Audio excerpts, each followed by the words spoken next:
As you're getting to know me, I thought I would share a little quick story about how Tara and I first got together. It was 1980. The recession had happened. I was working with a group doing new bank charter demographic statements for their applications. And when everything shut down, I wasn't doing very well financially. So I had planned on leaving the Seattle area to go back to the LA area, which is where my family is. And in doing so, I just told a friend of mine in June, I said, so let me know if you know somebody that would like to go out just for fun and, no strings attached. And so his girlfriend and my wife, Tara, now my wife, Tara, were best friends in high school. And so we had a chance to meet. Now, suffice it to say that first meeting, and this is kind of the Reader's Digest version of this, by the way, but suffice it to say that first meeting was dubious at best. It didn't go real well, but something clicked. And so we saw each other 3 times that first week, 5 times the next week, 7 times the following week. And from that time until we'd been married for 2.5 years, not a day went by that we didn't see each other. So fast forward from the time we met to about 2.5 months later, when her birthday's coming up, and I'm a bit of a prankster. So I went out and I was looking at the mall for something to buy, and I saw the littlest sock you would believe.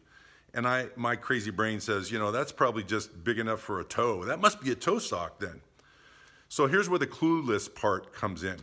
So I took this gag gift of a toe sock and I put it into a small box. Now, as soon as I say that, most women who are at least 10 years old think that's a ring. Most guys don't. So we take that and put that little box into a bigger box and a bigger box, till it was the size of a television, and they were not flat panel TVs back then. With a note that says, keep digging if you like what you find in the box and know what to get you for the next 9 years. Tara later says that she was thinking it was jewelry, and I'm thinking she's got 10 toes, so I can get her this 9 more times. And the third mistake I made was she was at her parents' house when I gave her this, and so I decided to invite the parents in to witness this gift. And so she gets to the little box, big smile on her face, opens it up, she goes, "What is this?" And her head spins around a few times. And I explained the humor of a toe sock.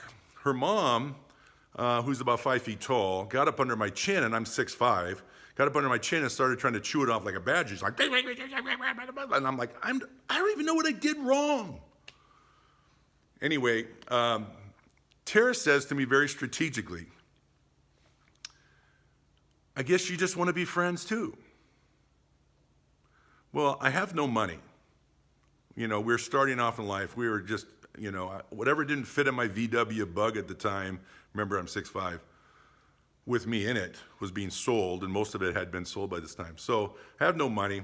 But a week later, I skipped the car payment and found this little diamond chip off of a grinding wheel, and which is what we call it now, and got her a ring. And so it's the smallest diamond you could possibly imagine, but she didn't care about the size of the diamond. So we later upgraded it, by the way, at her 10th anniversary, and to a nice stone, side stones. And she tells the jeweler, she says, "I would really like to save this for my kids, so in case they need something." And the jeweler says, "No." And I'm like, "Dude, don't blow me up. I just bought a nice ring from you." Anyway, I kind of got the final laugh, as again, I'm a little bit of a prankster. So I got to pick the date of our wedding. And the date of our wedding is May 1st. So when you ask most women what's May 1st mean, and they think of flowers, maypole, dancing, celebrations. But just to point out, it's also an international distress call. I'm a pilot, just wanted to point that out. So our anniversary is Mayday, Mayday, Mayday, and we're coming up on our 40th. So I hope you enjoyed this little look at Clueless Dale, and I've gotten smarter. I'm putting this out so that other 20-year-olds maybe aren't as clueless as I was. So anyway, cheers.